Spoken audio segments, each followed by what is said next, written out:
Patay ang 10 anyos nga bata lalaki human na kuryentihan diya silang Pinoyanan sa sitio Manggilamon, Barangay Haklupan, Talisay City. Matod pa ni Lynn Lawas nga ang namatay mao ang iyang pagumangkon nga si Jen Lawas. Mao na lang iyang nakitaan nga naghigda sa saong dapit sa sala ang bata.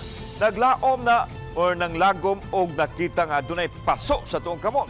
Sa pakisusi sa Talisay City Police, giingon nga nahagbaan sa bata anaa sa electrical wire ug duol sa electrical socket. Gidala paunta sa tambalanan apan gideklara kani nga patay na. Din matod sa Talisay City Police, low voltage electrical injury ang hinungdan sa kamatayon. Gisubay usab sa kapulisan kung ano na ba'y foul play sa kamatayon nini. Wa na hinuon ni tugod ang pamilya nga ipa-autopsy pa ang bata.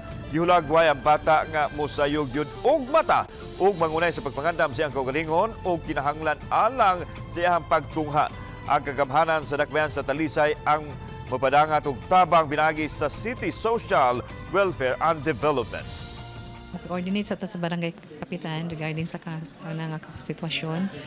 Andam kita mo tabang, extend tabang sa pamilya, no, in any form nga assistance na posible mahatag sa LGU.